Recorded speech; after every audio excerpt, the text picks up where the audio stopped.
A Juliana é mestranda no programa de pós-graduação em Sociologia e Direito, é uma advogada militante, tem várias ações, inclusive coordenou um curso de extensão e execução penal, que foi muito importante, né, no âmbito do grupo. E o professor Vladimir Luz é um extensionista reconhecido, ele é mestre e doutor em Direito, ele faz parte, né, como eu gosto de dizer, de uma linhagem do direito brasileiro, uma linhagem crítica do direito brasileiro, e tem uma grande experiência com a extensão, e principalmente no projeto que ele desenvolve, foi o idealizador, né, e o primeiro coordenador, o UF nas Ruas, que tem tido um impacto social muito importante no âmbito da universidade e na cidade de Niterói. Bom, agradeço a vocês, eu vou passar a palavra rapidamente para a Juliana, então, fazer os primeiros cumprimentos aí, passo para o Vladimir, enquanto eu ajeito o vídeo aqui para a gente começar a nossa apresentação. Boa tarde a todos e todos, eu agradeço mais uma vez o convite. Na verdade, eu queria começar parabenizando não só o Pedro, mas toda a equipe de organização do evento. Eu sei o quanto é difícil a gente organizar os eventos, e o Pedro pensou um seminário de pesquisa com temas tão relevantes, diversos, e com uma produção de reflexões tão críticas, que eu acho que tem aproximadamente 6 ou 7 dias de evento, com 3 mesas por dia. Então, eu não imagino o quanto esteja sendo desgastante e exaustivo para ele estar aqui presente de corpo e alma em todo esse evento. Então, eu parabenizo essa iniciativa, porque eu acho que a universidade, de fato, tem que produzir essas reflexões, e elas têm que estar disponíveis para a sociedade mesmo de forma ampla. Então, assim, parabéns a todos os envolvidos aqui no evento.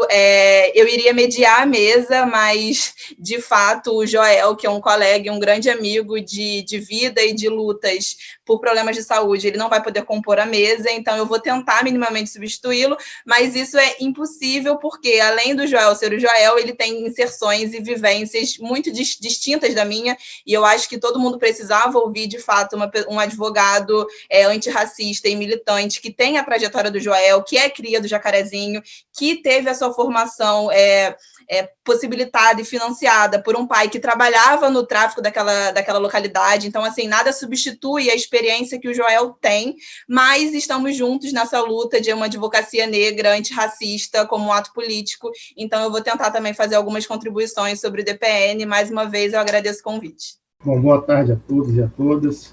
Agradecer ao professor Pedro Heitor, a Juliana, saudar a Juliana, os colegas, e profundamente honrado, né, de poder compartilhar com vocês algumas ideias, compartilhar algumas pesquisas e experiências no campo da luta antirracista e da assessoria jurídica popular.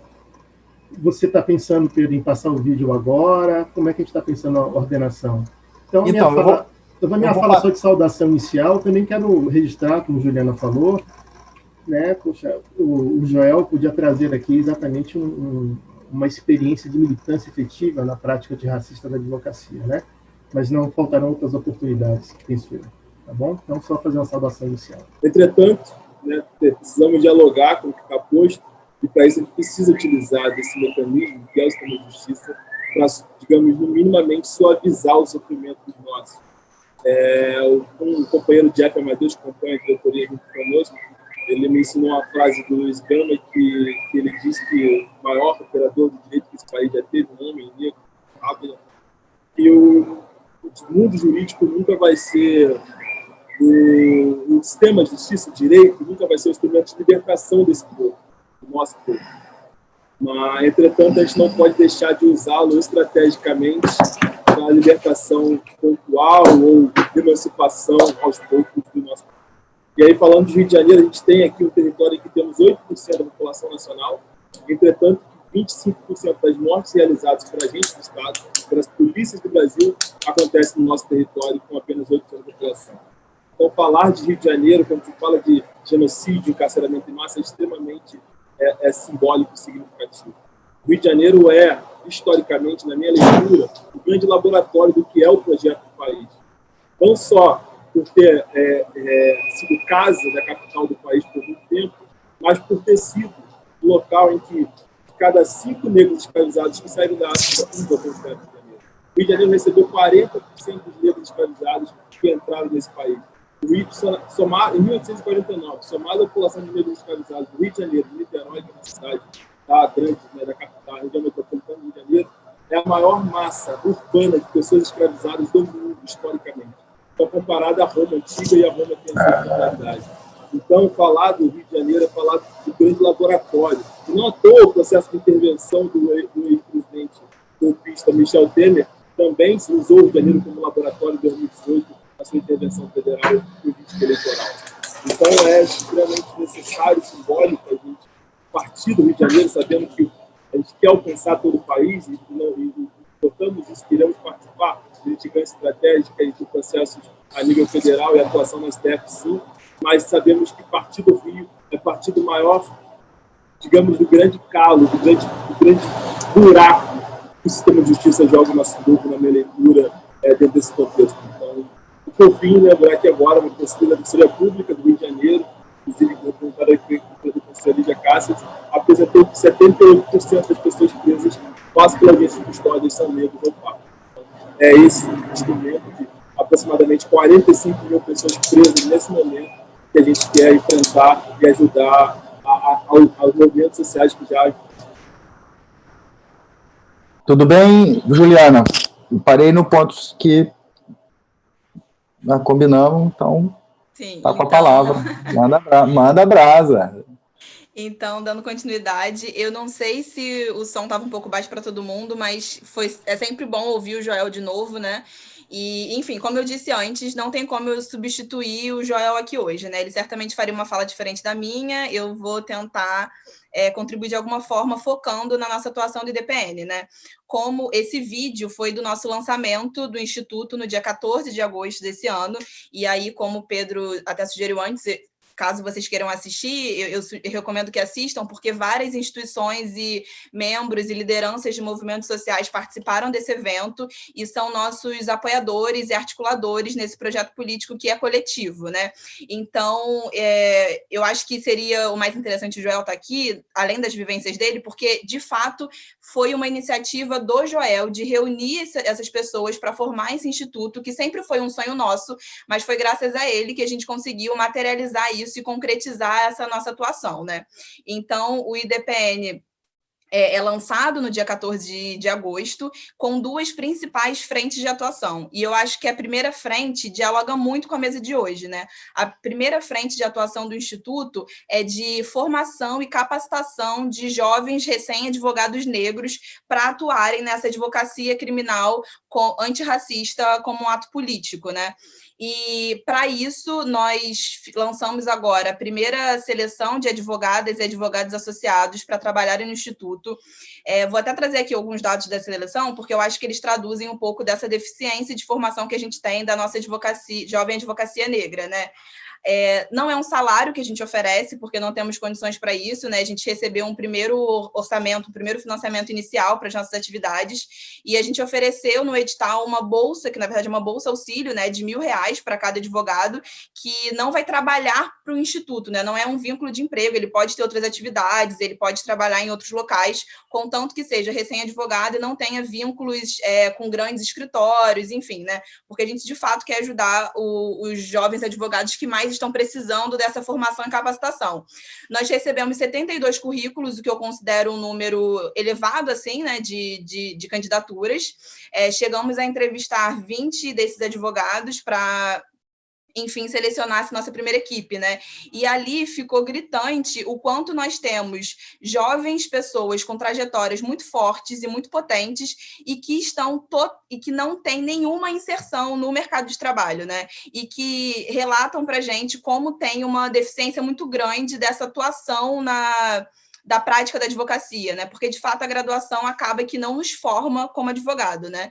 Eu, por exemplo, tive sorte, na verdade, porque durante a graduação eu consegui estagiar por 2 anos nos maiores escritórios criminais do Brasil. E isso não foi à toa, foi porque eu conheci alguém que era amigo de um advogado desse escritório, e, obviamente, eu não estou querendo dizer que eu não era competente para a vaga, mas, sem dúvidas, essa indicação, de uma forma muito, muito forte, assim, né, de recomendação, fez com que eu tivesse essa oportunidade. Mas quantas outras alunas e alunos negros conseguem um espacinho num escritório de advocacia criminal, num grande escritório que é majoritariamente composto por pessoas brancas, né?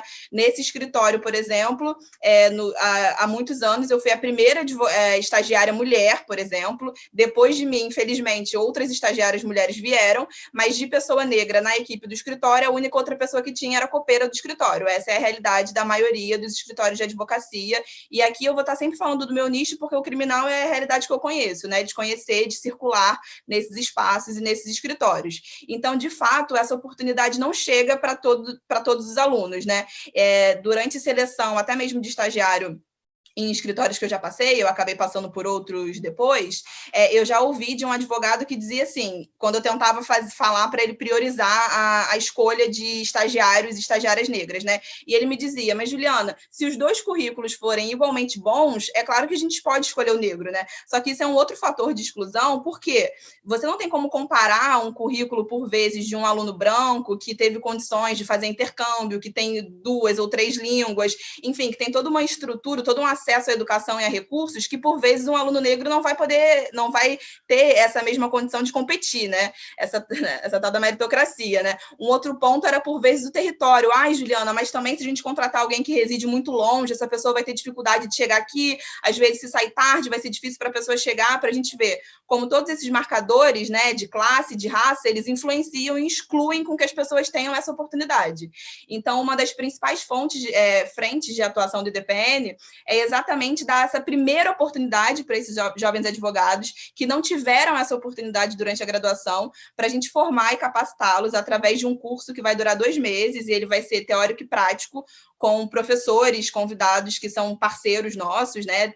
Enfim, e que vão dar essas aulas gratuitamente para a gente formar esses estudantes que depois atuarão nos processos sobre a supervisão da equipe do DPN, que aqui no Rio inclui eu, o Joel, o Jeff e a Beatriz, né? Então, essa é a primeira frente de atuação, e sentimos que os advogados, né, que se candidataram, né, a gente via o quanto eles realmente acreditam nessa advocacia negra como um ato político e como independente de bolsa, enfim, a vontade mesmo de construir esse projeto, de acreditar nesse projeto e de querer aprender e conseguir fazer uma advocacia nossa, né, e para os nossos, né. O Joel já trouxe na fala dele os dados sobre o sistema carcerário aqui, ele sempre menciona também, a gente sempre pontua, né, a ausência de pessoas negras nesses cargos de poder, seja na magistratura, na promotoria, na própria defensoria pública, e como a gente precisa ocupar esses espaços para ter um outro viés, uma outra perspectiva sobre essas atuações práticas, né? Então, a Defensoria acabou de mudar um fato histórico, né? Não sei se todos viram, mas vai mudar o regulamento do processo de seleção da Defensoria Pública. O próximo concurso já vão ter políticas de ações afirmativas mais específicas, e a reação tem sido muito gravosa, né? Inclusive, o núcleo de representatividade racial da Defensoria Pública tem recebido severas críticas contra essas alterações, dizendo que isso vai prejudicar a qualidade dos novos defensores públicos que eventualmente entrarão, porque agora as mudanças foram, né? A primeira fase agora será objetiva, a prova oral não será mais só eliminatória, ela será classificatória também, enfim, vão ter algumas mudanças que nada justificam esses argumentos, né? Mas normalmente o que as pessoas utilizam não tem pessoas competentes, nós temos que colocar as mais competentes, e essas pessoas mais competentes são sempre as pessoas brancas, né? Então, esse é um primeiro ponto. E a segunda frente de atuação do Instituto, que de fato é essa assessoria jurídica e gratuita para pessoas negras vítimas da violência do Estado, que estão em situação de privação de liberdade. Nós não pretendemos atuar como uma defensoria pública, né? Apesar de ser nossa parceira, né? O Defensor Público Geral, em mais do Rio de Janeiro, em mais de uma oportunidade, já disse que quer dialogar com a gente, que quer que atuemos em parceria, né? E tanto que não iremos conseguir abarcar todos os casos que chegam, né? Infelizmente, diariamente, pessoas pretas são presas injustamente pelo nosso sistema, e então serão casos selecionados que virão exatamente desses parceiros, né, de movimentos sociais que já existem, que já estão construindo, que já atuam muito tempo antes de nós, e esses parceiros trarão os casos para a gente. Por exemplo, estamos concorrendo a um edital do Fundo Brasil de Direitos Humanos, que o resultado deve sair nas próximas 2 semanas, no início de dezembro, onde a gente submeteu um projeto que chama Central de Liberdade para atuar nas audiências de custódia. Se ganharmos esse edital, inclusive contrataremos mais advogados associados para atuar especificamente nesse projeto. Temos no orçamento desse projeto, né, a participação de articuladores sociais, que são os membros da ONG Eu Sou Eu, né, que é composta por egressos do sistema prisional, que já fazem um trabalho muito potente na audiência de custódia, então eles vão ser parceiros, né, vão somar nessa atividade. Teremos uma pesquisadora da Iniciativa Negra por uma Nova Política de Drogas, porque a nossa ideia, de fato, é fazer esse trabalho coletivo, né, não é só nosso. A gente quer mesmo se unir a outros movimentos que também são compostos por militantes negros em prol de pensar, né, um novo sistema de justiça criminal, né? Quando eu fico pensando nesse tema da mesa, né, desse grande desafio que é a gente buscar tratamento igualitário nas profissões jurídicas, eu acho que isso passa muito pela universidade, né? Eu acho que passa muito, por exemplo, pela extensão. Aprendi muito com o Vladimir sobre extensão, não só na disciplina que eu fiz com ele, mas a partir do convite, né, de compor o UF nas ruas também, que é um projeto de extensão de fato muito potente. A gente fez por um ano, né, no ano de 2019 inteiro, a nossa atividade foi presencial, pelo menos do meu GT, nas filas de unidades prisionais de Niterói, quando a gente teve esse primeiro contato com o cárcere, né, através dos familiares, que dizem muito sobre prisão também. E aí, por exemplo, eu trago um relato de por que a extensão é importante de aproximar a universidade da sociedade. A gente teve um episódio que foi no dia de saída de visita, que a gente chama de VPL, né, Visita Periódica ao Lar, onde os presos do semiaberto eles podem sair da unidade para ficar 7 dias na casa das suas famílias. Chegamos lá por volta das 6 da manhã e vimos todo o momento onde o portão abre e todos os presos que têm direito a esse benefício, são assim, volta de 300, saem e encontram as suas famílias que estão ali na fila do presídio, super emocionadas e, enfim, aguardando esse momento. E aí, quando eles saem, começam a abraçar os seus familiares, a aluna vira para mim e fala: caramba, professor, eles são seres humanos, né? Porque há 15 minutos atrás, a ideia que a sociedade tem é que eles são presos de alta periculosidade, enfim. E aí, 15 minutos depois, eles estão ali fora abraçando seus familiares e são pessoas que também têm sentimentos, saudades, amor e relações. E aí ela vira para mim e fala: eu nunca teria essa perspectiva, né? Eu nunca enxergaria eles dessa forma se não fosse essa atividade aqui do projeto de extensão que hoje está fazendo com que eu tenha esse primeiro contato com a realidade do sistema carcerário. E é uma aluna do direito, que futuramente ela pode ser advogada, defensora, promotora ou juíza, e ela vai ter uma sensibilidade que ela não teria se ela não tivesse essa atividade de extensão dentro da formação acadêmica dela, né? Então, eu acho que caminhos para a gente tentar esse tratamento igualitário, eles são realmente muito anteriores, né? E eles passam muito por essa nossa formação na universidade, né? Eu queria ter tido mais professores negros na universidade, eu só tive um professor negro, que é o André Nicoliti, que também é um dos poucos juízes negros aqui do estado do Rio de Janeiro, que atuam na área criminal.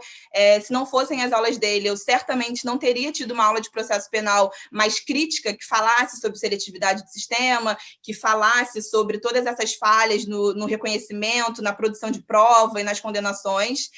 Eu queria ter lido mais autores negros na graduação, mas os meus professores não recomendavam leituras negras, né? Então a gente sai da universidade realmente só com referências brancas, e eu não posso culpar os alunos assim por isso, né? Então eu acho que a universidade é um espaço da gente estar mudando isso, né? Quando a gente tem aqui hoje um dia que está, se eu não me engano, o dia de hoje é o que mais vai falar sobre essa questão de igualdade, representatividade, e, enfim, se a gente não tivesse tantos palestrantes negros ao longo desse seminário, certamente as abordagens seriam diferentes, né? E eu acho que é isso que a gente precisa, né? É cada vez mais ter outros tipos de referência que vão fazer com que a gente tenha outros tipos de atuação, e é por isso que, mais uma vez, também eu parabenizo a organização desse evento, que de fato foi plural, consegui ouvir algumas mesas que traziam essa perspectiva. A mesa anterior mesmo falou muito sobre racismo, sobre essa seletividade em reconhecimentos, ainda que na área penal ou não, né?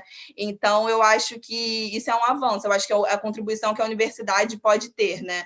Então, Então, eu acho que inicialmente eu poderia falar isso do Instituto, mas se tiver perguntas e bate-papo, a gente pode falar de outros assuntos, enfim. É porque eu realmente não tinha me preparado para falar, era só para mediar a mesa, né? Mas é isso, gente. Obrigada. Muito obrigado, Juliana, por essa apresentação, né, de improviso. Eu espero que o IDPN, né, o Joel se sinta representado, o IDPN aqui, com o vídeo dele, com a tua intervenção, que é sempre eletrizante.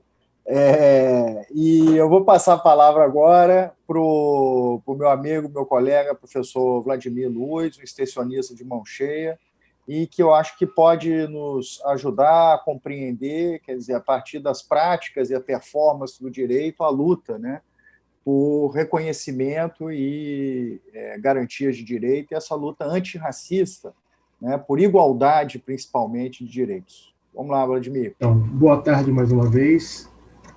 Quero saudar de novo o Pedro, agradecer pelo convite, saudar a Juliana, relembrando os nossos tempos de debates no PPG, no mestrado, nossos debates no nas ruas. Bom rever. Bom, o tema do painel de hoje é o desafio do tratamento igualitário para as profissões jurídicas. E a mesa a qual fui convidado trata da igualdade de direitos e a luta antirracista. Eu dividi minha fala focando nos desafios. Eu quero tratar com vocês, dialogar com vocês, longe de ter um posicionamento fixo sobre alguns pontos, eu queria dialogar sobre 3 desafios. Quem sabe esses 3 desafios possam circular e a gente discutir um pouco mais a luta antirracista. O primeiro desafio é o que eu estou chamando de desafio teórico-prático em relação à formação jurídica, porque o elemento central é discutir a formação dos operadores do direito. Então, eu queria conversar com vocês um pouco sobre o desafio teórico-prático dos graduandos em direito e relacionar esse desafio à luta antirracista, que passa por um contexto de alta visibilidade e potência. O segundo desafio é o desafio da representatividade. O que é que esse desafio tem a ver com a luta antirracista no campo da formação dos operadores do direito. E o terceiro é o desafio pedagógico, que aí a gente pode falar das experiências da extensão, do UF nas ruas, de outras experiências que são emblemáticas nesse processo. Bom, mas eu começo com o Silvio Almeida, que eu precisaria estabelecer o que a gente está chamando de luta antirracista. E o Silvio Almeida, nos seus escritos e nas suas palestras, ele fala algo para mim que é determinante, para mim é o ponto de partida dessa conversa, que é o seguinte: a luta antirracista, ela é uma luta pelo fim do racismo, ponto. Quer dizer, o que a gente faz nesse caminho é o que a gente está debatendo aqui agora, né? Existem várias estratégias, existem vários meios, existem táticas, e no campo do direito isso tem peculiaridades. Então eu começo com o Silvio Almeida, porque esse vai ser o foco da minha conversa com vocês hoje. A luta antirracista tem que ter estratégias, métodos, teorias, práticas, que em algum momento levem ao fim do racismo. Já começa com uma polêmica, né? Que é o seguinte: em torno dessa questão do antirracismo, há um debate sobre a oposição entre reforma e revolução. Essa é uma gramática muito típica do marxismo dos anos 80, dos anos 90, mas que eu quero retomar ela no tema do antirracismo, porque, de alguma maneira, a contradição reforma e revolução, ela é um tema transversal do movimento crítico, seja ele no direito, seja ele fora do direito. A gente vai ver que na assessoria jurídica popular, que é o que eu pesquiso, esse dilema reforma e revolução, ele está sempre presente nos debates. Então, eu começo falando isso. E dizer que a luta antirracista é a luta pelo fim do racismo, eu me coloco uma outra questão para iluminar a nossa conversa hoje. Como se dá a luta emancipatória no direito? Essa é a pergunta central. Como fazer uma praxis em que o direito se coloque como instrumento da emancipação social? Essa é a pergunta que me acompanhou durante toda a minha vida. E essa é a pergunta que parece chave também para compreender o que é a luta antirracista agora, que tem uma nova dimensão do tempo que eu era graduado. O direito serve à emancipação? O direito liberal, burguês, essa forma jurídica burguesa, que tem parâmetros europeus em sua estruturação, mas tem acomodações em nosso território sul-americano, esse direito, ele tem limitações emancipatórias? E se ele tem limitações emancipatórias, qual é a função do operador do direito? Qual é a função de um juiz? Qual é a função de um advogado? Qual é a função do estudante? Qual é a função do operador do direito de viés crítico? Esse é o ponto de partida, porque eu tenho que confessar, a grande parte já me conhece, eu entrei na UF em 2013, mas a minha trajetória é importante para iluminar essas perguntas que eu fiz no início. Eu fiz História, antes de fazer Direito, na Universidade Estadual de Feira de Santana. Eu saí um semestre antes de concluir. E fiz Direito na Universidade Federal da Bahia, em 95. E quero fazer um parênteses aqui. Em 95, a Faculdade de Direito da Federal da Bahia era uma faculdade de Direito muito parecida, tanto no formato, como nas opções teóricas, como nas práticas dos seus atores internos, né?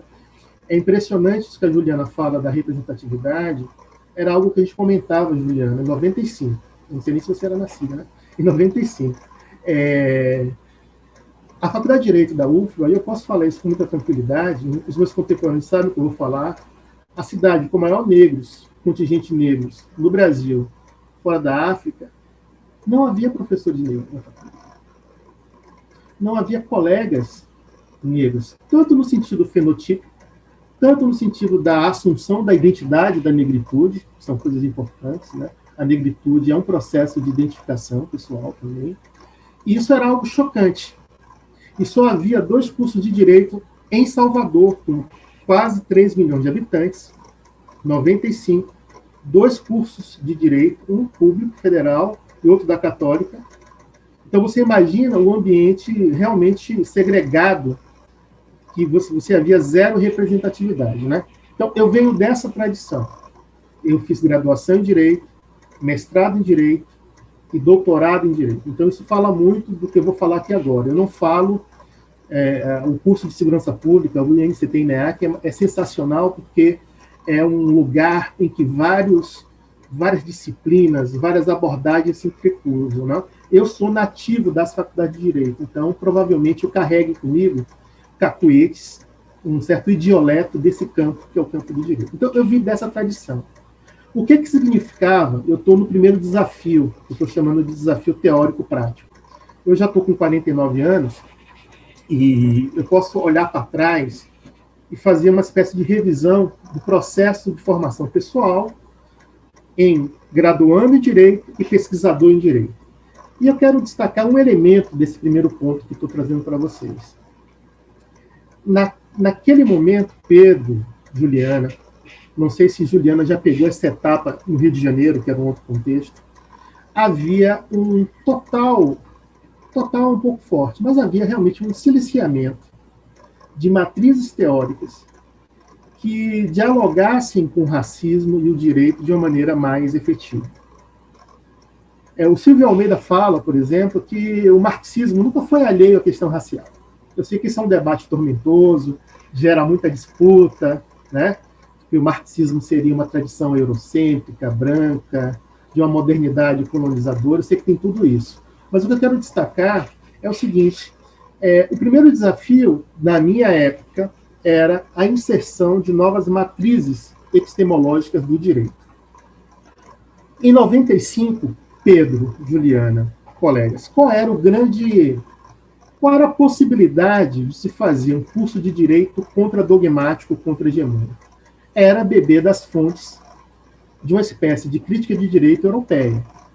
O Pedro sabe dessa história. É uma longa história, a gente pode encurtar ela fazendo recorte didático, década de 70, 80 e 90. Essa é uma divisão arbitrária, mas é didática para entender um pouco isso no direito. Então, por exemplo, o pensamento crítico do direito ele vem realmente de alguns lugares do Brasil, de alguns pensadores do Brasil. Você vai ter o Roberto Lira Filho, no primeiro momento, você vai ter Luiz Alberto Vará, no segundo momento, você vai ter pensadores que vêm da tradição marxista, que entram no direito, e ao entrarem no direito precisam descobrir, eu precisei descobrir, Pedro, como me movimentar no direito. É uma coisa impressionante esse processo. Porque, como eu vinha da história, toda aquela gramática do direito me era muito estranha, efetivamente estranha. Então, eu não sei como é que um aluno, quando ele entra no direito, se ele já assimila esse vocabulário nativo de maneira mais simples. Comigo não foi. Isso foi tão difícil para mim que, até hoje, a grande questão do direito é o senso comum teórico dos juristas. Não que não existam outras. Isso me marcou tanto quando entrei na faculdade, que esse é meu tema de doutorado e é o meu tema de pós-doutorado. Tem algo aí que se faz nas faculdades de direito, como diriam sociólogos, é uma socialização do campo, que faz com que se produzam sensos comuns teóricos, né? E eu estou dizendo isso, para não me alongar minha fala, Juliana, até para a gente fazer um bate-bola, né? Você que é de outra geração, mais nova. No meu tempo, o pensamento crítico, ele entrava muito pela criminologia crítica, correto? A criminologia crítica era o lugar em que a gente conseguia respirar um pouco de uma cultura contradogmática do direito. E, evidentemente, assim, né? Naquela época, eu me desloquei para Santa Catarina, que era um centro de debate da criminologia crítica. Eu sei que há outros centros, mas naquele lugar, a Vera Regina foi minha professora, havia o Direito Alternativo, que estava no boom naquela época, né? E eu fui militante da assessoria popular e participei de todos os Enajus, todos os Enedes. O Enaju do Niterói, 96, o Estado de Niterói, nós fundamos a Renaju. Então, assim, esse primeiro desafio, que eu chamo de desafio teórico-metodológico, na luta antirracista, na minha geração, ela foi muito difusa. Não sei se eu estou sendo injusto, né? Não que não havia, naquele momento, debates antirracistas, é óbvio que havia. Né? É óbvio que havia. Havia autores negros, autoras negras, é óbvio. Milton Santos, Muniz Sodré, Abdias, Kabengele Munanga, mas o que eu quero dizer é o seguinte, isso não fazia parte da gramática da faculdade de Direito. É isso que eu quero dizer. Segundo ponto desse desafio teórico, isso numa faculdade hegemonizada pela branquitude, né? O segundo desafio teórico-prático, nesse contexto de formação do operador do direito, que eu queria falar, é em relação aos currículos. Os currículos da faculdade de Direito. A portaria 1886, de 94, foi muito importante. Ô, Juliana, está travando aqui? O som está travando para mim. Está travando ou não? Tá tudo bem, não. Tá, por mim, tá, beleza. Tá ouvindo bem. Então, nesse campo dos desafios da luta antirracista, na formação jurídica, o segundo elemento são os currículos. Pedro Heitor sabe, o NSD tem trabalho sobre isso, porque a portaria no 886 foi uma portaria que revolucionou, digamos assim, formalmente esse curso de Direito. Eu sou do currículo antigo, eu fiz Direito em 4 anos, eu não fiz monografia. A prática jurídica era a prática forense 1 e 2, ou seja, era praticamente nula. Se hoje já se reclama da prática forense, imagina nessa geração dos anos 90, da meados dos anos 90. Então, esse segundo desafio é o seguinte, quando a gente olha o currículo da portaria 86, que é a base dos currículos da Faculdade de Direito, não só tem uma ausência da reflexão sobre direito e racismo, mas a matriz epistemológica utilizada é uma matriz eurocêntrica, né? Isso dá um grande debate, porque eu me situo nesse debate ainda de uma maneira cautelosa em relação a esse debate, né? Porque é o seguinte, reforçar a luta antirracista passa também por uma revisão epistemológica. Vou dar um exemplo prático, concreto. No meu curso que eu estou dando esse semestre, no curso de Segurança Pública, Estado, Sociedade e Teoria da Constituição, eu não poderia deixar de falar da Revolução do Haiti. A Revolução do Haiti como um paradigma constitucional. Mas veja, isso foi um processo pessoal de formação, e isso eu me situo no campo popular, de assimilação de leituras e de compreensão que essas leituras, elas não têm que ser leituras extras, elas têm que estar no bojo do currículo. Eu estou citando um exemplo, poderia citar vários, ou seja, no lugar de discutir esse direito liberal europeu burguês moderno, que ele existe, que ele nos fundamenta, que é preciso dominá-lo, há também o direito insurgente. Então, essa tradição das revoluções burguesas do século XVIII tem que trazer a Revolução do Haiti. A Revolução do Haiti, alguns trabalhos demonstram, alguns trabalhos historiadores demonstram, a Revolução do Haiti foi decisiva na destituição do gabinete da Constituinte de 1823 no Brasil. Os ares do Haiti, que permearam o Cone Sul, e as mentes dos intelectuais da época, a dissolução da Constituinte de 1823 e a Constituição de 1824, né, que foi outorgada, ela sofre a influência de uma revolução feita por negros fora da Europa, e esse evento histórico, esse evento da Revolução do Haiti produziu duas constituições, produziu um constitucionalismo com outras premissas, né? E isso não fazia parte do meu tempo. E eu acho que esse é um elemento importantíssimo, teórico, prático, né? Veja, eu quero falar com muito cuidado isso, com muita serenidade, não é substituir uma epistemologia por outra. Ou talvez seja, eu estou aqui para discutir com os colegas. Eu sei que há muito debate apaixonado nisso, né? Não é negar a epistemologia europeia, mas a gente não pode mais, no campo do direito, negar outras fontes de juridicidade.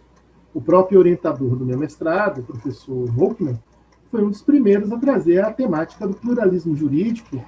Ele não foi o primeiro, mas ele trouxe de uma maneira sistematizada, aguda, criou um campo de debate sobre o pluralismo jurídico, que era um tema marginalizado na academia do direito. Então, esse é o primeiro ponto que eu queria dialogar, inclusive para ver, Pedro também fez faculdade de Direito, né?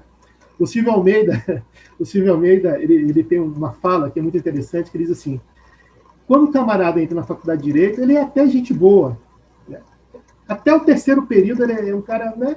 Depois acontecem processos de socialização, seja do ponto de vista epistêmico, do ponto de vista das posturas, que vão transformando aquele operador e ele acaba incutindo hábitos, digamos assim, do campo do direito. Então, esse é o primeiro desafio, teórico-prático. Na minha geração, quero ser justo, essa questão, e aí eu vou falar da assessoria popular, né? Não quero falar só de uma abstração. Como é que esse tema da revisão epistemológica chegava para nós da assessoria popular? Eu estou falando do Vladimir, graduando em Direito. Chegava para nós por referenciais ainda epistêmicos da Europa, chegava para nós através do neomarxismo, principalmente, pelas revisões do marxismo, através de Gramsci ou de outros autores do marxismo. E o nosso grande dilema era traduzido na seguinte forma, Juliana, eu não sei se isso é uma coisa presente, eu preciso até ver como é que essa coisa está. Era o dilema assistência versus assessoria. Era assim que era traduzido. Isso gerou muitos embates. Eu estou falando especificamente do SAJU, que é uma entidade estudantil em que eu participei durante toda a minha graduação, e uma entidade estudantil que eu, inclusive, foi objeto dos meus estudos. Então, esse dilema, se o direito não faz a revolução, o que é que nós fazemos com o direito? Então, havia uma tensão que, no vocabulário nativo, né, digamos assim, era traduzida por essa posição. Havia aqueles que entendiam que a emancipação jurídica se dava pela assistência, que era o trabalho individual. Salvador é uma cidade que tem defensoria pública, mas o SAJU, historicamente, desde os anos 60, faz um trabalho de apoio à comunidade, e o SAJU sempre foi lotado de pessoas da periferia de Salvador procurando, e a Faculdade de Direito fica num centro rico da cidade, que é o bairro da Graça. Então, a periferia ia até o SAJU. E aí, o debate era o seguinte, para fechar esse ponto. Eu, como operador do direito, advogado, aluno, professor, quando faço uma ação de alimentos, quando faço uma defesa em habeas corpus, quando faço uma defesa de reintegração de posse, quando eu utilizo o direito moderno burguês, portanto, um direito estruturalmente desigual, porque a crítica tem que ser epistemológica. A gente tem que enfrentar essa coisa. Assim, como é que o direito moderno burguês se estabelece concretamente, né? Então, havia os que defendiam que há um trabalho de guerra de posição, que acredito que na luta antirracial isso é fundamental. A gente não vai fazer uma discussão epistemológica, nós vamos fazer o habeas corpus. Nós vamos fazer o relaxamento de prisão. Nós vamos lutar por um dia que aquela pessoa negra, que aquela mulher tenha direito. Nós vamos lutar por isso. E havia um outro grupo que antagonizava. Na verdade, isso é uma tradução daquela contradição, né? Reforma e revolução, né? A gente sempre está nessa contradição de fundo. Que dizia que não, que isso, apesar de levar a certos ganhos individuais para a população vulnerabilizada de Salvador, isso reforçava a máquina de moer do direito, né? Claro que havia posições intermediárias, conciliadoras entre esses blocos de discussão. Então, no campo da assessoria jurídica popular universitária, esse debate se dava dessa maneira. E era o grupo da assessoria jurídica popular que trazia as questões raciais de maneira mais forte. Eu me lembro que o Saju fazia trabalhos de assessoria popular, comunidades quilombolas, fazia trabalho de assessoria popular com pescadores, ou seja, rompendo com a lógica da assessoria ou da advocacia popular individual, porque a advocacia individual estaria ligada a uma espécie de microética liberal e não com uma estratégia de contestação do sistema jurídico como forma de opressão. Então, esse é o primeiro desafio. E aí eu queria conversar com vocês, como é que era isso na faculdade de Direito de vocês? Porque, por exemplo, eu que vinha com a ideia de trazer a abordagem crítica para o direito, para a minha atuação, essa era uma questão, essa era uma decisão que precisava ser tomada. No meu caso, como eu vinha de uma tradição de leitura marxista, eu fiz estágio no Sindiquímica, no sindicato, a minha OAB, eu fiz OAB em Santa Catarina, porque eu viajei, né? Mas a minha OAB era de direito do trabalho, essa relação do direito com o debate da emancipação estava muito vinculada ao debate capital-trabalho, e o direito do trabalho me levava diretamente ao lugar que me deixava mais confortável. O segundo desafio, em relação à luta antirracista, que é o foco, e o direito e a assessoria jurídica popular, é o desafio de representatividade. Bom, eu já adiantei para vocês, as faculdades de direito sempre foram ambientes hostis, não só a matrizes críticas do direito, mas também a porosidade de pertencimento do povo preto, né? Evidentemente, há uma mudança muito grande, há uma mudança nesse cenário. Uma mudança que tem, de um lado, a política de cotas, né? Por exemplo, a minha faculdade de Direito não tinha curso noturno. Então, vocês imaginem um trabalhador com uma trabalhadora fazer faculdade de Direito. Não havia, eu tinha aula de manhã, de tarde, de noite, e você que se virasse. Hoje já há turma noturna, já há turmas específicas, estou falando da Faculdade de Direito da Universidade Federal da Bahia. Houve uma completa modificação. Eu voltei aqui para Salvador agora, para fazer o pós-doc, e, de fato, é uma faculdade diferente. Há uma faculdade que tem um núcleo, há um programa sobre direito e racismo, tem o professor Samuel Vida, que é uma liderança nesse sentido, o professor Maurício, que também veio da assessoria jurídica popular. Então, o segundo desafio é da representatividade. E aí, talvez, no campo da advocacia, essa é uma das grandes questões que eu queria levantar aqui, Juliana. No meu tempo, havia várias entidades de advocacia popular. Uma muito destacada era a ATR, Associação dos Advogados e Trabalhadores Rurais. Ela existe até hoje, é uma entidade paradigmática quando se fala em assessoria popular. Ela é uma entidade que tem uma formação marxista, mesmo, dos seus membros, a orientação realmente classista, do uso e do direito como instrumento de luta. E o que acontecia? Tinha um debate que era o seguinte, na advocacia popular. O advogado popular, formado criticamente, ele não é um substituto dos coletivos. Ele não pode, em sua atividade jurídica, fazer escolhas políticas para o coletivo. Isso era um debate importante, porque na ATR isso acontecia, no SAJU isso acontecia, porque havia sempre um perigo de nós, intelectuais da academia, de acharmos que a gente tem as chaves teóricas que conseguem abrir todas as portas dos problemas do mundo, e a gente, às vezes, acha que a gente pode vomitar isso para as pessoas, e não é assim. E no movimento popular já havia um debate muito grande do que seria um assessoramento jurídico popular, que não é um assessoramento político. A decisão política é do movimento. A decisão política é das pessoas. Eu posso até ter a minha opinião como professor, a minha opinião teórica sobre o assunto.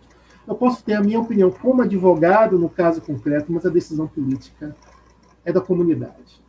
Então, a representatividade, esse desafio da luta antirracista nas faculdades de direito, nos cursos de direito, também passa um pouco por isso, né? Porque uma questão polêmica que havia na minha época era o debate sobre o basismo. O que era o basismo? Basismo é um termo que designa uma espécie de atitude de achar que a base popular, por ser popular em si mesma, ela detém um dirigismo moral, né? Ou seja, se é popular é bom. Ou seja, o basismo elimina as contradições que todo movimento tem, né?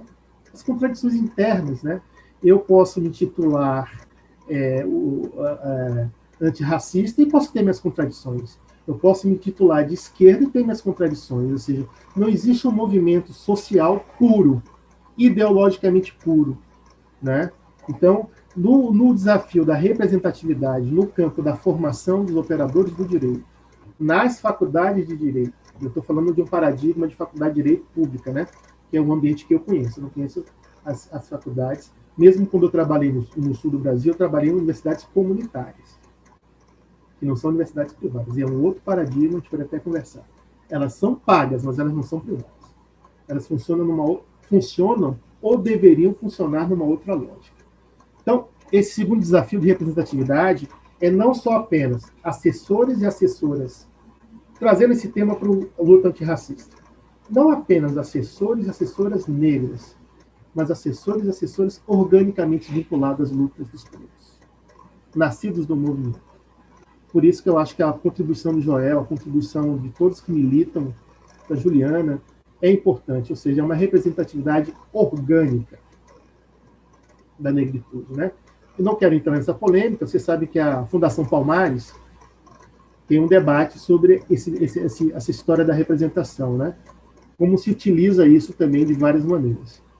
O terceiro desafio que eu trago para debater a luta antirracista, faculdade de direito, formação de operadores e assessoria popular, é o desafio pedagógico. E aí eu vou ser um pouco mais específico, porque dialoga com a mesa anterior, dialoga com a mesa sobre ensino jurídico. Aliás, as mesas estão todas intercaladas de alguma maneira, né? Eu ouvi a fala dos professores anteriores, podia estar perfeitamente aqui nessa mesa, tem tudo a ver. Bom, qual é o desafio pedagógico da luta antirracista? Eu estou falando de faculdade de direito. Isso é importante situar, né? Porque como há professores e alunos de outros campos, talvez isso não ecoe em outros campos. Isso é uma coisa muito doméstica das faculdades de direito, de um modo geral, digamos assim. Qual é o desafio pedagógico? O primeiro desafio pedagógico é a extensão universitária. Eu quero lançar aqui uma hipótese. Quando eu escrevi esse livro, nos anos 2000, uma reedição em 2014, que é a minha dissertação de mestrado, Assessoria Jurídica Popular no Brasil, Marcos Teóricos, Formação Histórica e Perspectivas, eu coloquei uma hipótese que, no campo do direito brasileiro, eu queria conversar com vocês sobre isso, há pelo menos 30 anos, eu quero fazer um desafio aos pesquisadores. A experiência, se não é a experiência, mas uma das experiências mais interessantes, mais contra-hegemônicas, mais inspiradoras, mais efetivas, com isso eu não estou dizendo que ela isenta de contradições, correto? É a experiência da assessoria jurídica popular no Brasil. É um objeto de estudo e é um campo de militância de formação, né? Por uma questão contextual, não havia um livro específico sobre assessoria jurídica popular no Brasil, né? Então, quando eu publico meu livro, havia um conjunto de artigos, trabalhos, mas não era algo que gozava assim, de de uma tematização específica, né? Então, do desafio pedagógico, eu quero colocar uma primeira questão, que é a extensão universitária, que é o seguinte: a assessoria jurídica popular, eu não estou falando de advocacia popular, que acho que seria muita fala do Joel, inclusive, né? Estou falando dessa experiência de formação que engloba alunos, professores, tem por eixo a questão do direito, da crítica do direito, e que se materializa nas faculdades do direito há pelo menos 20 anos no Brasil, e que se estabelece das mais diversas formas, e que estabeleceu, inclusive, um movimento, que é um movimento, uma rede nacional. Assim como você tem a RENAP, a Rede Nacional de Advogadas e Advogados Populares, você tem a RENAJU. Então, esse é um fenômeno, Pedro, que às vezes eu acho que escapa um pouco de trabalhos empíricos, assim, né? Porque é algo sensacional imaginar. Tem a dissertação da colega Ana Lia Almeida, que eu recomendo, tese de doutorado, que chama-se Um Estalo nas Faculdades de Direito. É uma tese sensacional, em que ela tem um pouco essa hipótese que eu estou levantando aqui para vocês, sobre a formação dos operadores do direito. Pós-portaria 1886, a experiência da assessoria popular universitária é uma das experiências mais interessantes, construtoras de tecnologias pedagógicas no campo do direito. Como é que eu posso comprovar essa minha hipótese? Observe-se o UFNAJUS, por exemplo. Observe-se o Mariana Crioula, observe-se o Luiz Amaim, observe o Saju da Bahia, o Negro Cosme. São inúmeras experiências, inclusive essas experiências dialogam entre si. Essas experiências acontecem no Brasil inteiro, de alunos e professores, que fazem uma espécie de advocacia popular via extensão, e que tem no seu background teorias críticas do direito. E isso é o que tem movimentado, porque, do ponto de vista formal, as faculdades de direito há pouca modificação, pós-portaria 1886/94. Qual foi a grande modificação dos currículos das faculdades? Agora se discute, eu fui chamado para um debate, da curricularização da extensão. Não sei se vocês sabem, tem uma portaria do Temer que estabeleceu um prazo para que todas as universidades curricularizem a extensão. Eu não tenho aqui o número da portaria, acho que é a portaria do governo Temer, exigindo algo que já era um tema do meu tempo. Ora, por que a extensão está fora do currículo?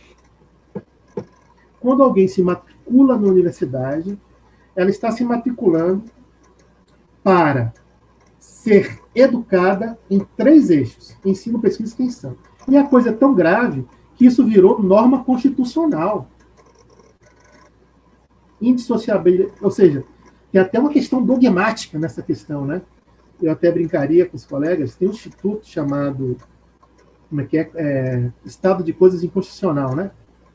Tem aquela ação do Supremo sobre o sistema. Essa indissociabilidade é um estado de coisa inconstitucional. Está lá, todo mundo fala, todo mundo acha que é bacana, mas continua pesquisa fazendo pesquisa, aula sendo aula, extensão de um lado. Quer dizer, há uma dificuldade realmente de entrelaçar essas coisas, de fazer uma liga entre esses elementos.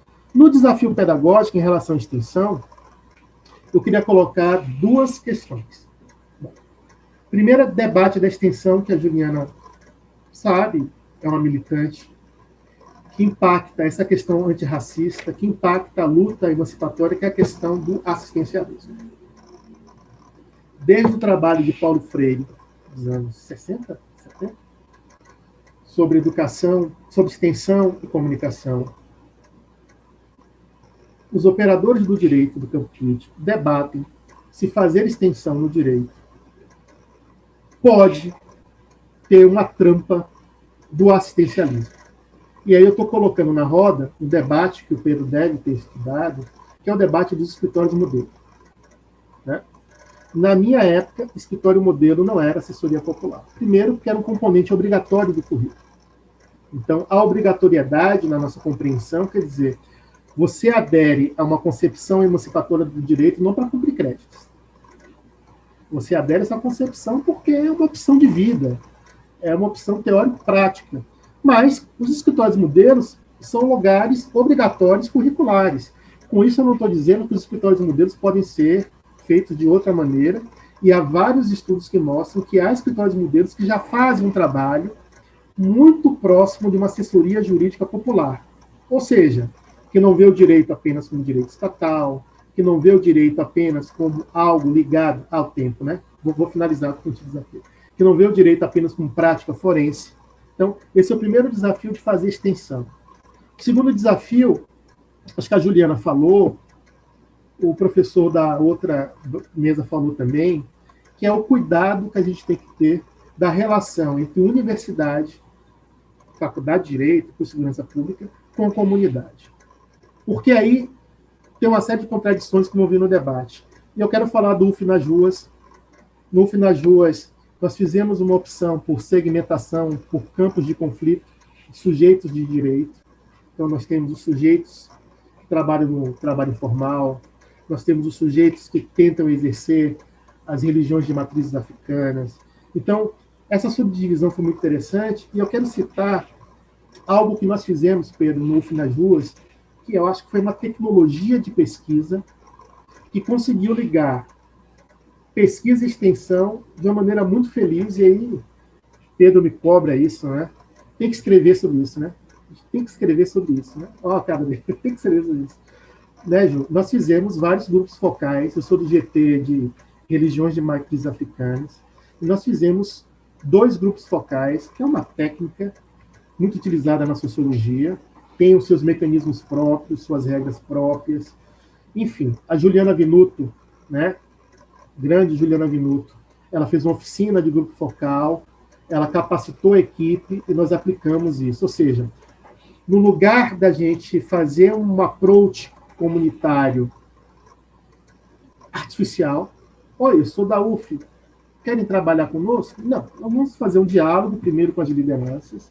Então, entramos em contato com as lideranças dos terreiros, de Umbanda, de Candomblé, de São Gonçalo e de Niterói.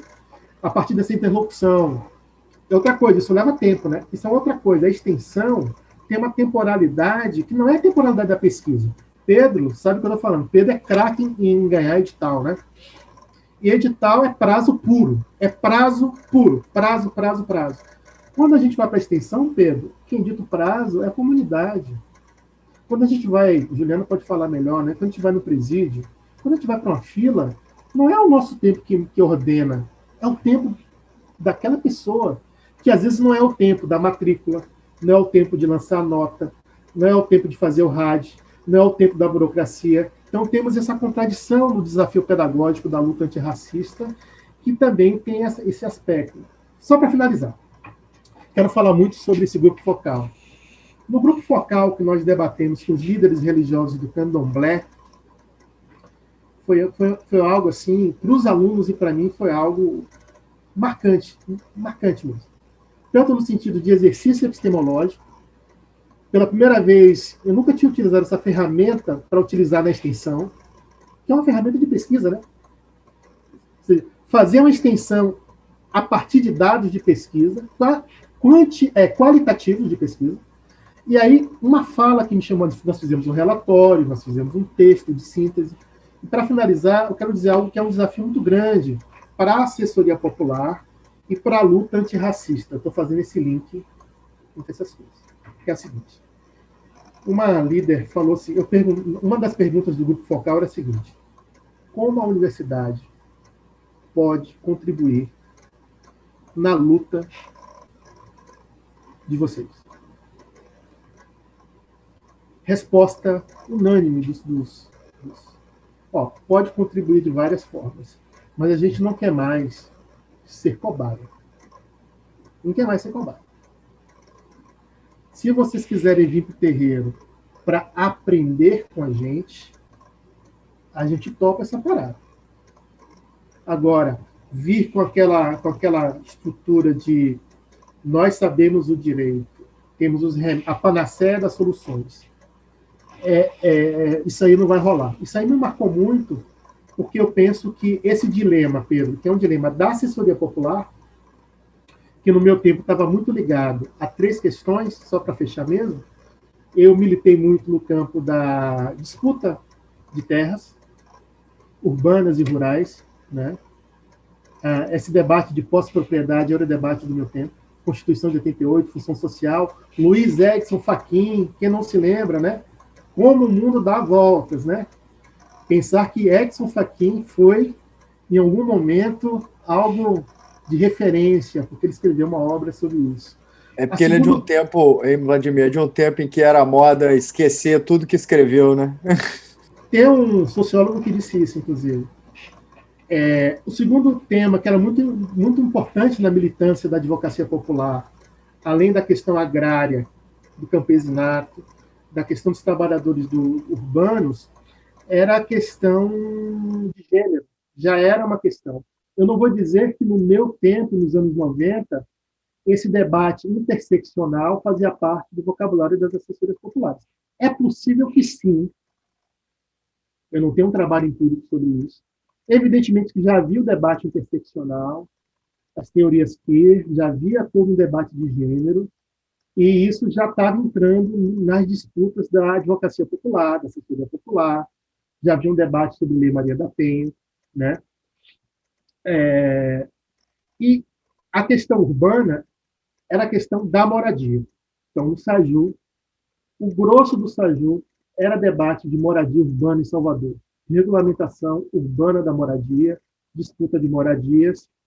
Eu estou terminando de escrever um texto que, para mim, é muito importante, da minha experiência na comunidade do Tororó. Você sabe que em Salvador tem o dique do Tororó, onde tem as imagens dos orixás, né? Um ponto turístico de Salvador. Quando eu me formei, eu ainda estava no SAJU, nós atendemos uma comunidade do Tororó, que estava sendo expulsa daquela localidade. E foi muito importante, porque eu estava saindo da graduação e viajando no mestrado, e isso sintetizou muito o que foi o SAJU e as lutas do SAJU em Salvador. Então, eu finalizo, Pedro, colocando mais para o debate. Então, essa luta antirracista, ela passa por instrumentos de formação do operador do direito, que tem essas contradições, que no meu tempo, e eu penso que hoje o debate antirracista tem que entrar pela epistemologia, tem que entrar pelo debate da advocacia popular, que é um fronte em que o sistema é testado, né? Então, quando se fala, por exemplo, Pedro, igualdade de direitos, espera, que igualdade é essa? Essa é uma igualdade formal ou é uma igualdade para valer? Então, a advocacia popular, ela testa a coerência do sistema, ou é uma igualdade simbólica? Então, eu não sei se essas questões podem avançar no debate. Era isso que eu tinha para falar. E eu devolvo para a gente bater um papo. Obrigado. Valeu, Vladimir. Obrigado aí. Uma bela apresentação, né, sobre esses instrumentos, né, de intervenção no âmbito da institucionalidade do direito. De fato, eu espero que nós do Núcleo consigamos apoiar as iniciativas do IDPN através desses instrumentos que nós temos à disposição. E você falou, né, uma coisa interessante, né, que essa indissociabilidade do ensino, da pesquisa, da extensão é da universidade, né, não é dos professores, né, porque os professores não conseguem fazer tudo, é impossível fazer tudo, né?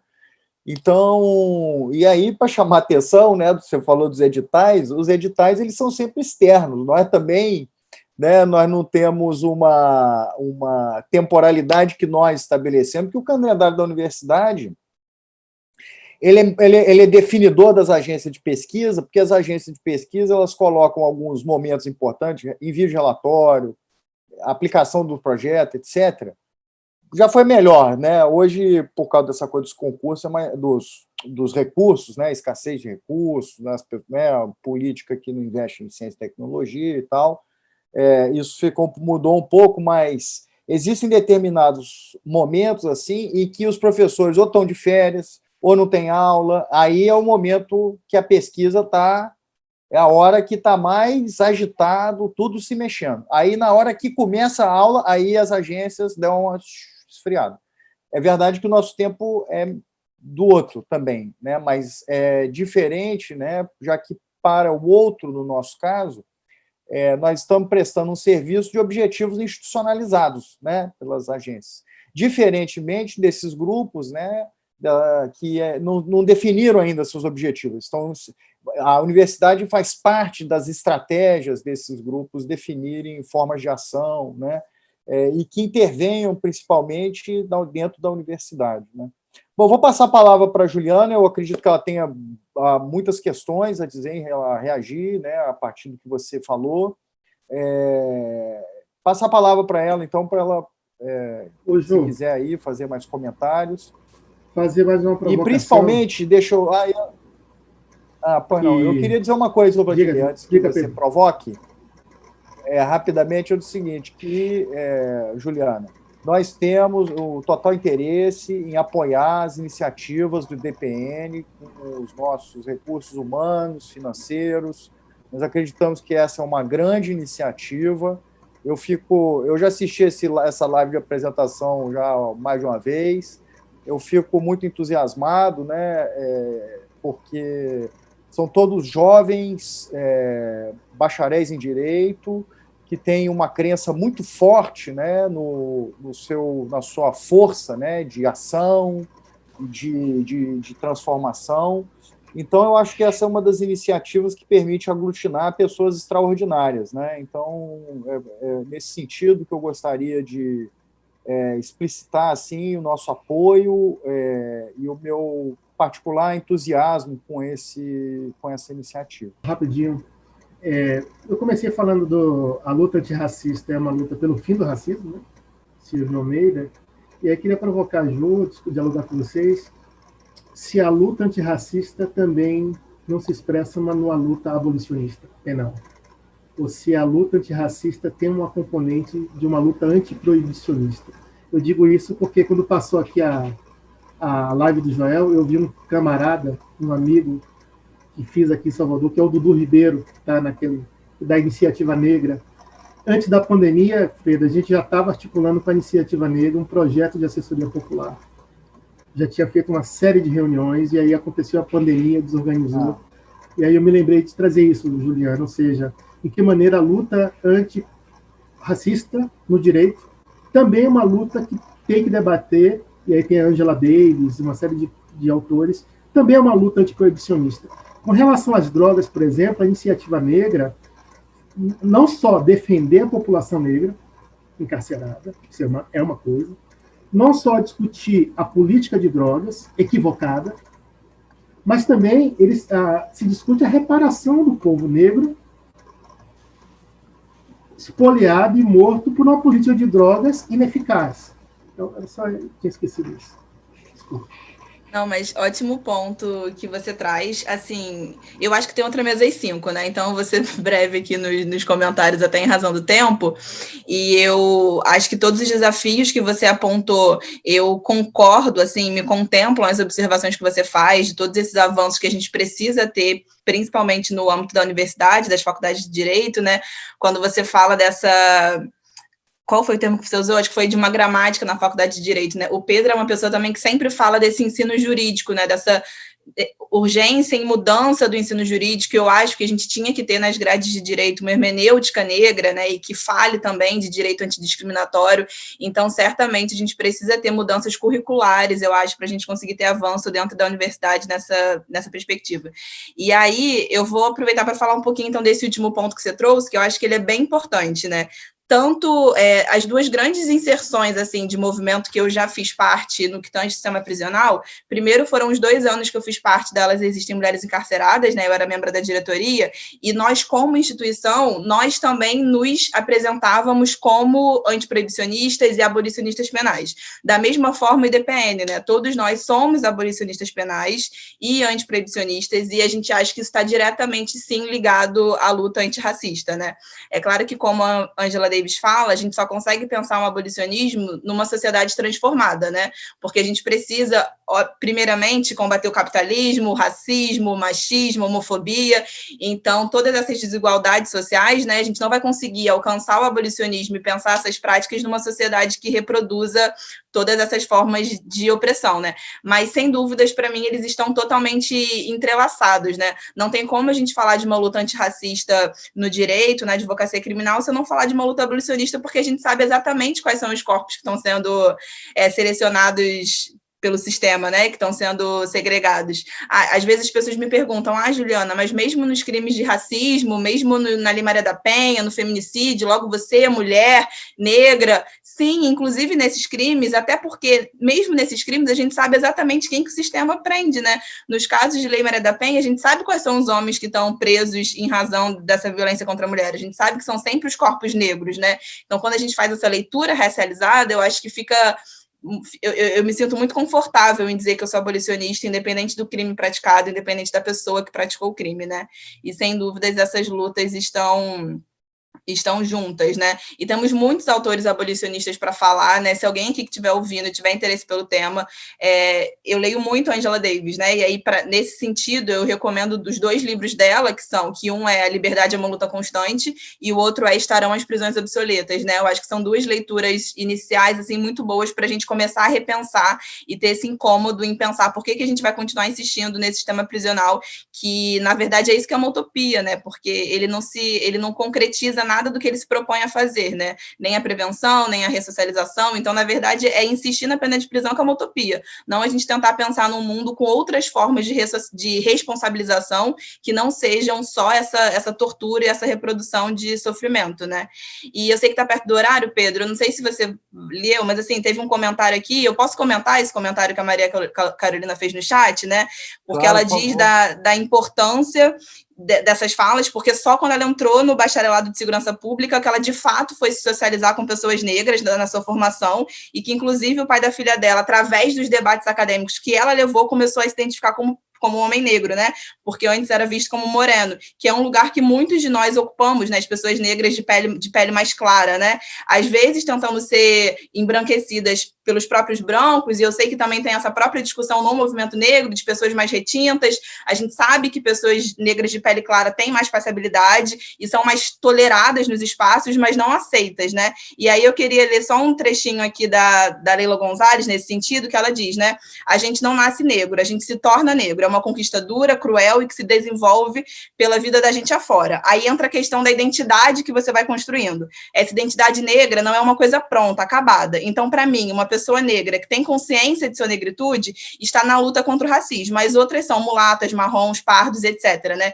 Então, essa identificação, essa autodeclaração, ela vem muito disso, né, de como você se coloca no mundo, né, além do seu tom de pele, né, se você é mais retinto ou você tem a pele mais clara, você ser negro é a forma que você se coloca no mundo como pessoa negra, e se as suas atitudes, as suas práticas vão refletir isso, né, se você vai trabalhar para os seus, se você vai representar o teu povo e vai lutar por melhorias para o seu povo, né, e por fim, assim, porque eu acho que já deve ser a minha última intervenção, eu acho que toda essa discussão que a gente trouxe, né, sobre mudança na academia, sobre representatividade, a gente precisar buscar esses tratamentos igualitários nas profissões jurídicas, eu acho que passa muito por uma outra frase que eu vou citar, porque eu tenho que citar essas mulheres negras maravilhosas que vieram antes de mim, que é um trecho da Vilma Reis que diz o seguinte, me contempla perfeitamente, eu acho que é bom para eu encerrar minha fala, pelo menos, né? Ela diz, eu cresci com essa avó que me dizia, eu estou limpando a casa dos brancos, eu estou catando pimenta de ganho, mas você tem a obrigação de ser doutora. Compreendi que essa frase de minha avó não é sobre você ser doutora para você, mas é você pegar o título e achar... Não é você pegar o título e achar que você ficou melhor que alguém da sua comunidade. Os nossos títulos de graduação, mestrado, doutorado, pós-doutorado, ou seja lá o que for, devem ser ferramentas para a gente seguir no projeto de libertação do nosso povo. Porque enquanto tiver uma mulher negra sendo humilhada no serviço de saúde, enquanto um homem negro continuar sendo humilhado numa blitz da polícia, todas e todos nós estaremos na linha de tiro. Então, eu encerro com essa frase para dizer que, de fato, nós, não só as pessoas negras, mas também as brancas, comprometidas com a luta antirracista, precisam utilizar esses títulos, os espaços que ocupam de poder, para ser força, né? Ser coletivo nisso, né? Porque eu não quero ter um título de mestrado e doutorado só por mim, né? Eu quero porque eu quero incluir mais dos meus na universidade, né? Agora a gente está aqui, em breve eu vou apoiar publicamente uma das chapas na eleição do BCCRIM, e às vezes me perguntam, Juliana, mas por que você quer fazer parte de uma instituição branca, né? De fato, eu não preciso do BCCRIM, eu sei que o BCCRIM é é racista, assim, na sua institucionalidade, mas é uma das poucas organizações das ciências criminais que produz conteúdo científico, que tem uma revista de direito penal, que é que tem cursos de pós-graduação, e eu quero estar lá dentro para conseguir mais bolsa, para conseguir redução da isenção, para conseguir colocar pretinhas e pretinhas lá, que são pessoas que querem ocupar esses espaços. Então, eu acho que esse é o nosso dever, não só o das pessoas pretas, mas os das brancas, que também têm essas possibilidades de abrir portas para todos nós buscando essa representatividade, né? Então é isso, gente. Obrigada. Bom, eu não sei mais o que precisa ser dito depois de um desfecho desse. Vladimir, bom, eu gostaria de agradecer a Juliana, eu gostaria de agradecer ao Vladimir por essa conversa, uma verdadeira aula, e eu espero que a gente possa incorporar essas reflexões à nossa maneira de fazer, né, de constituir nossas relações. Mais uma vez, Juliana, parabéns, né, por todo o seu engajamento, a sua dedicação. Eu reitero o nosso apoio, o meu entusiasmo em relação ao IDPN. E, bom, eu não tenho mais nada a dizer depois disso que a Juliana falou, senão convidá-los agora às 17 horas para a próxima mesa. Vladimir. Só agradecer, foi fantástico revê-los, ainda aqui distantes, né? E realmente agradecer pelo espaço e a acolhida que você sempre dá aos jovens pesquisadores. A sua percepção de campo, para mim, é uma percepção muito importante, inclusiva. Agradecer e muito feliz por revê-los aqui. Igualmente. Obrigada, gente. Também adorei revê-lo, Vladimir, e o Pedro, de fato, é essa pessoa incentivadora, né? Aqui tem pessoas que foram minhas alunas de estágio de docência, e eu sei que são alunas negras que também estão aí ocupando espaços, e o Pedro, sempre que possível, ele abre portas, ele sempre remunera os trabalhos que as pessoas fazem, ele consegue bolsa, ele dá um jeito de tirar dinheiro de algum projeto, porque desde o primeiro contato que eu tive com ele sempre ensinou que esse trabalho acadêmico é um trabalho, e ele sempre tenta remunerar as pessoas, então também parabenizo, e enfim, é isso, gente. Fiquei muito acolhida aqui nessa mesa, obrigada. Pedro, estou escrevendo, tá? Estou escrevendo. Bom, já ia cobrar. Ele cobra também, ela sabe. Ela eu sei. Ela Mas sabe. olha, estou esperando, hein? Agora sou eu que estou esperando. Agora é ela que está cobrando. Olha lá, é a vez dela. Tudo bem, tá bom, tá pronto. Ó, tá bom. Eu vou entregar. Pessoal, vamos lá para outra mesa, então. Agora a gente vai ter uma mesa lá com a Carol Loss, que estava aqui, a Renata e o professor Carlos Vitor, tá? Então, obrigado, Vladimir, Juliana, manda um abraço para o Joel, espero que ele tenha uma boa e rápida convalescência. Um abração e vamos lá para outra.